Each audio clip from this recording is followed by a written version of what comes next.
아이언 마스크의 비밀 1.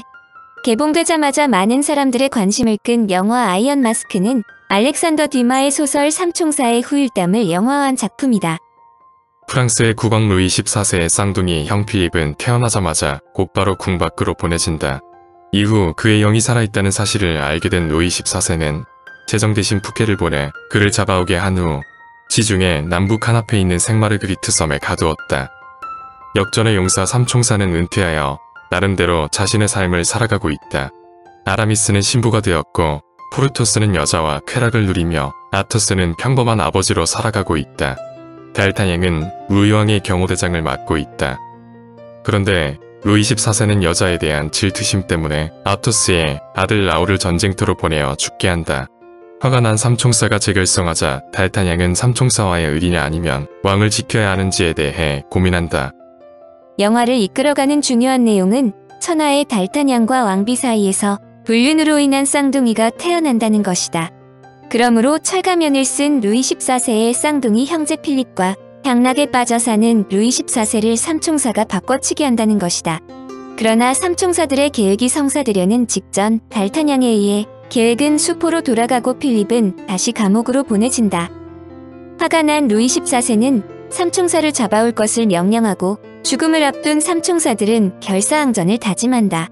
사건은 루이 14세가 필립을 죽이려다 달타냥을 찌르는데 죽음을 앞둔 상황에서 달타냥은 필립이 자신의 아들임을 밝힌다. 왕실 무도회장에서 왕으로 변장한 필립을 본 사람들은 그를 루이 14세로 착각하게 되고 루이 14세는 철가면을 쓰고 일생을 감옥에서 보내게 된다. 이 내용은 소설을 각색하여 영화로 제작한 것이므로 소설의 이야기 즉 가상에 지나지 않는다.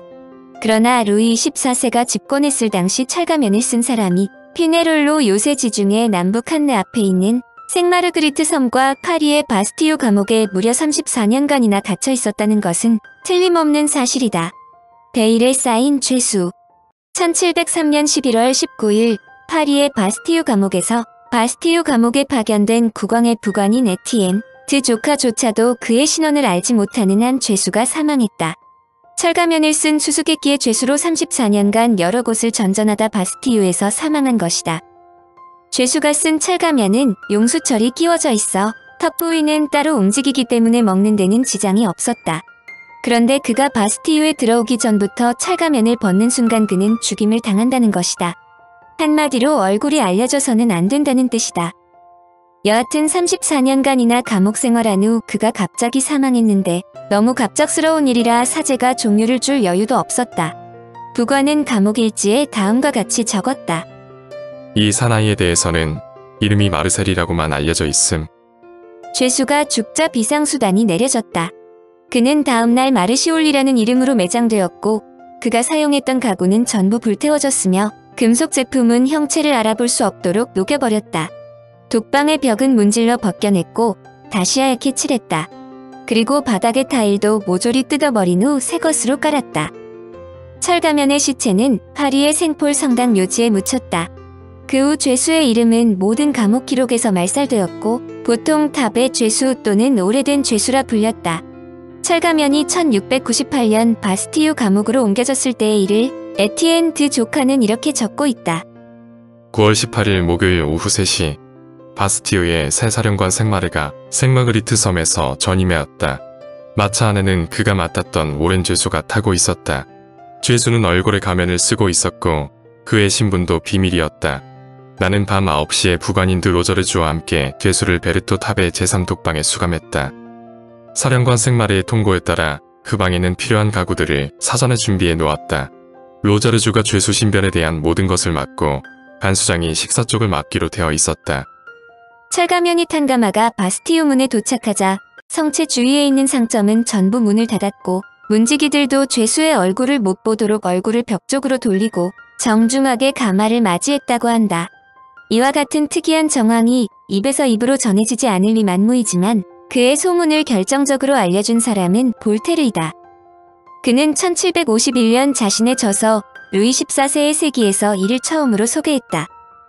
루이 14세의 재상인 마자랭 추기경이 죽고 몇 개월이 지났을 무렵 신체 건강하고 품위를 갖춘 젊은이가 이밀리의 프랑스 지중해 칸느 앞에 있는 조그마한 섬인 생마르그리트에 갇히게 되었다. 이 젊은이는 가면을 쓰고 있었는데 감옥에 올 때부터 감옥에서 지내는 동안에도 내내 가면을 쓰고 있었다. 심지어 음식을 먹을 때도 가면을 벗을 수 없었다. 죄수는 매우 신분이 높은 듯 그의 부탁은 모두 들어주도록 명령이 내렸다. 그의 최대의 즐거움은 아름다운 리넨과 레이스를 갖고 치장하는 것이다. 그것도 그의 지위가 몹시 높다는 것을 짐작할 수 있는 단서였다. 호화스러운 식사가 지급되었고 교도소장도 그 앞에서는 기립하고 있어야 했으며 의사조차 그의 얼굴을 보는 것이 금지되어 있었다. 누구도 그의 가면을 벗겨서는 안 되었고 만약 이 명령을 어길 시에는 즉시 사형에 처한다고 알려졌다. 그래서 그를 호송하던 사람뿐만 아니라 그를 지키던 간수까지 그의 얼굴을 본 적이 없었다. 철가면은 생마르그리트 감옥에서 악명 높은 파리 바스티유 감옥으로 이송되었다. 그곳에서도 그는 다른 죄수들과 달리 안락한 잠자리에다 고급 음식과 옷, 게다가 그가 좋아했던 기타 연주도 하게 했으며 정기적으로 건강검진도 했다. 철가면은 자신의 처지에 대해 아무런 불평도 하지 않았으며 자신이 어떤 사람인지에 대해서 말하지 않았다. 심지어 그의 신체 검사를 담당했던 의사에게도 아무 말하지 않았는데 의사는 철가면이 우아한 자태의 갈색 피부를 가졌으며 목소리도 매우 품위가 있었다고 말했다. 왕족이 식사할 때는 그들이 허락을 하기 전까지는 기립 자세를 유지하는 것이 기본이었다. 철가면이 적어도 왕족의 대열에 있는 사람이라는 것을 의미한다. 철가면이 생마르그리트 섬에 온 지 얼마 지나지 않아 재미있는 사건이 발생했다. 교도소장이 직접 철가면의 방으로 음식을 갖고 갔다. 이때 철가면이 나이프로 은 쟁반에 글자 몇 자를 새긴 후 그것을 창밖으로 던졌다. 마침 쟁반은 정박해 있던 배 위로 떨어졌고 교도소장은 곧바로 그를 불렀다. 교도소장이 쟁반에 새겨진 글자를 보았느냐고 묻자 어부는 자신은 글자를 모름으로 읽지 못했다고 대답했다. 하지만 교도소장은 그를 감옥에 가두었고 어부가 정말 글자를 모르고 또한 다른 사람에게 보이지 않았다는 것을 확인한 후에야 비로소 어부를 풀어주면서 말했다.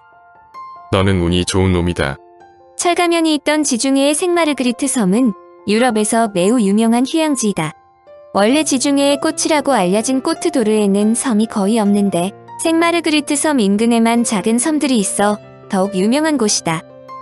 황금해안은 일반적으로 지중해 남부 생트로페에서 니스까지의 구간을 말한다.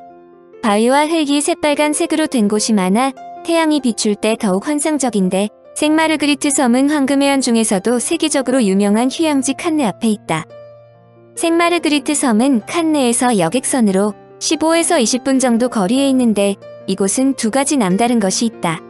우선 해변가에 수많은 해삼과 성게가 널려 있는데 해삼은 한국에서 각광받는 홍삼과 같은데 프랑스의 지중해에서는 일반적으로 조개류를 제외하고는 해산물을 먹지 않는다.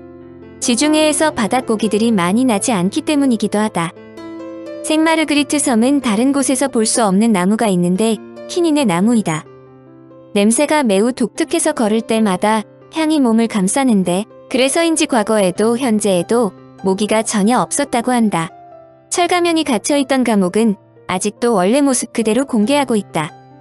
천장까지의 높이가 4.5m의 면적은 약 9평으로 지중해 해변이 바라보이는 사방 2m 크기의 창이 있다. 창에는 철로 만든 촘촘한 격자가 막혀 있다. 감옥이 깨끗하기는 하지만 감옥은 감옥이므로 천하의 철가면이라도 매우 작은 방에 그 오랫동안 가면을 벗지 못하였다니 측은한 감이 드는 것은 사실이다.